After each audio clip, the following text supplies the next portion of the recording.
Hold on a second. And now we are connected. Boom. What's up, you guys? Ryan Potter here. I've got some deep stuff for you today. And my question, and as we're going to go about discussing this today, is going to be value. You get what you pay for is number one. When we're talking about value, we all know that saying, you get what you pay for, right? There's a reason why you pay more for something of value, right? We've all made that mistake where we see something online or we see a really cute thing and we go and we buy it, and then it shows up to the house and we realize, hey, this isn't what I was anticipating or what I thought it was going to be or what I expected it to be, right? We make that mistake sometimes and we pay for something because we look at it and we say, oh, that was 3 times, 4 times less than what I would originally pay for it. And value then to us is devalued, right? Those products, those things that we buy is devalued. What's my point in this? My point is this. You get what you pay for, right? In my line of work, there's a lot of times where obviously commission is brought up a lot of times and people are like, will you come down in your commission? And I say, no, I won't come down in my commission. Why do I not come down in my commission? Because I believe in the value that I provide to my people. There are certain things that I do differently that I take wholeheartedly for, that other agents take wholeheartedly for granted. And there's things that I take more serious. And so I go off those things. I list those things out. I present those things to my clients and I say, listen, you get what you pay for. If you're going to pay out at 6%, this is what you should expect. If you're going to ask somebody to come down to 5% or 4.5%, that's the value that you're going to get. And that kind of moves me into my second thing here as it relates to value. If it sounds too good to be true, then it's probably too good to be true. Listen to me when I say this. Just because you think you know something doesn't mean that you know. What do I mean by that? Well, there's a lot of times where I think we get into situations with other people and they're like, well, my friend Sally did this, or my Uncle Joe did this, and therefore I think I can do it, and he walked me through it and all these things and blah, blah, blah, right? We've all been there. Here's the thing. When you're dealing with that type of stuff, what type of value is there, right? Like, do you value the opinion of Uncle Joe and your friend, whoever told you to go do this or whatever? Yes, sometimes, you probably value them because you trust them or whatever. But just because it sounds good doesn't mean the outcome is necessarily going to be good. So how does this pertain to us, right? Well, just like I said, if it sounds too good to be true, it's probably too good to be true. In my instance and in my line of work, a lot of times they're like, hey, what do you think about, we're going to go for sale by owner. I said, okay, great. If you're thinking about going for sale by owner, here's some things that you probably want to think about. First of all, you're probably going to get lowballed. What I mean by that is a lot of people think that for sale by owners are obviously selling for sale by owner because they want to save money on the side of commission, right? Well, the people that are going to be bringing you offers are going to lowball you because of that, right? They're going to know that, hey, this person didn't want to pay out a commission to a realtor, so therefore they're going to budge on price and you get lowballed, okay? That's one thing. The other thing that's going to happen, right, in this situation is the fact that when you are going for sale by owner in that instance, in that value, right, you are already devaluing your property because you believe you're not the professional, but you believe that you can sell this property by yourself and you can get top dollar for yourself. Well, statistically, this isn't even me. This is NAR, National Board of Realtors. They have come out and said that's not necessarily the case. In fact, if you go for sale by owner, yeah, you may be able to sell your house, but guess what? You're going to sell your house for a lot less than what you would do by using a realtor. The reason being is we've got the resources, we've got the tools. And in my case, I just am a marketer who just so happens to be a realtor. So I know how to market that property. I know how to price it accordingly. I know how to put it at a place where it's going to create more traffic, potentially bring more multiple offers and more offers to the table, and potentially get you more than what your house is worth. So value, right? It's the value proposition where it's like, hey, if I use this guy, here is the outcome that he's going to bring to the table for me, right? In that essence. So again, sometimes if it sounds too good to be true, it's too good to be true. Sometimes you need to allow other people, and that's going to move me into this next point of getting to the facts, right? You want to know the facts. So in my case, I present the facts, right? I say, hey, do you know that 78% of homeowners that try for sale by owner end up using a realtor? Why? One, because they can't get their house sold, or two, they happen to get lowball offers and they're not getting the price that they want for it.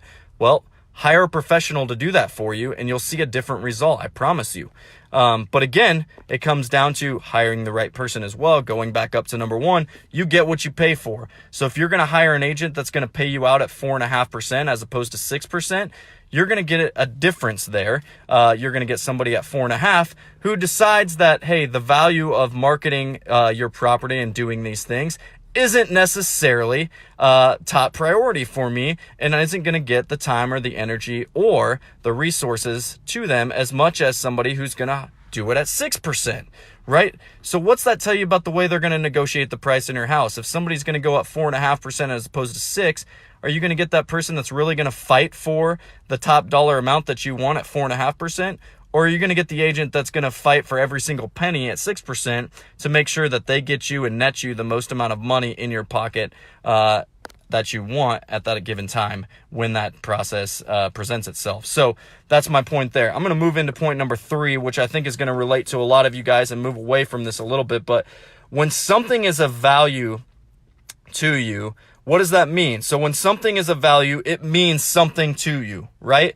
So like when you think about something of value, a lot of times we look at cars. We think about cars and we say, hey, if something is of value to me, typically a lot of us will relate to that to a car. So what do you do with a car? Well, you wash it, you clean it, you polish it, right? You do everything that you can to take care of that car. You keep it nice and neat in most cases, right? So you are doing something and taking care of something that means of something of value to you. So when you get dings on your car, does it make you mad? I know for me, it makes me mad, especially when I go out to my car and I see that somebody door dinged me or something else. Why? Because my car is of value to me. So can I ask you a simple question right now as it relates to you? Is the type of value that you are giving to your clients the same type of value that you give to your car? Think about that for a moment. So is the value that I provide to my clients, to my coworkers, to the people that I'm around, is that the same type of value that I give to my car if I have a new car? And sometimes this is going to hurt a little bit as you think about this, because a lot of times I don't think we think about the value that we give to other people. And that's going to move me into number 4 here, which is very important. Does your lifestyle reflect value? What do I mean by that? So does my lifestyle reflect value in the relationships that I have with people? Does it reflect value in my job, right? In the time and the energy and all the things that I'm putting into my job, does it show value, right? Does it show value to my family? Like when I get home, what am I doing? Am I showing them value, that I value them and I value the time that I'm spending with them? Value means something to a lot of people, and I think it means a lot to all of us if we really think about it.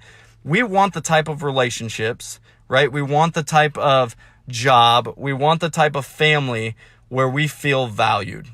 So as you think about feeling valued, think about now switching that and turning that around and saying, what is it that I provide to those around me that provides value? And I know sometimes this is going to hurt a little bit as we digress and we get into this a little bit, but is the type of value that I'm providing benefiting those around me, or is it just benefiting myself? I hope that you change your mindset and your thought about value as you're thinking about those that are closest to you and those that you love, right? For me, we all know it's all about relationships for me. Like this morning, I just spent some time with some past clients, walking through her house and the changes that she had made with it, and meeting her parents and her boyfriend and spending some time there, and value, showing value, right? Like that's what warms my heart and is the best part of my job, is that I don't just get to get involved in like a transaction and then it's over. Like I'm a part of that relationship now, moving forward into the future forever. Sorry, if you're my client, you're going to get me for the rest of your life. So that's just the way it is. That's how I do business. I want to know the changes. I want to know the things that you're doing with the house. I want to know what you're doing with your family. I want to be a part of that because it's more than just a house and a transaction for me. It's a part of valuing that relationship and being a part of it.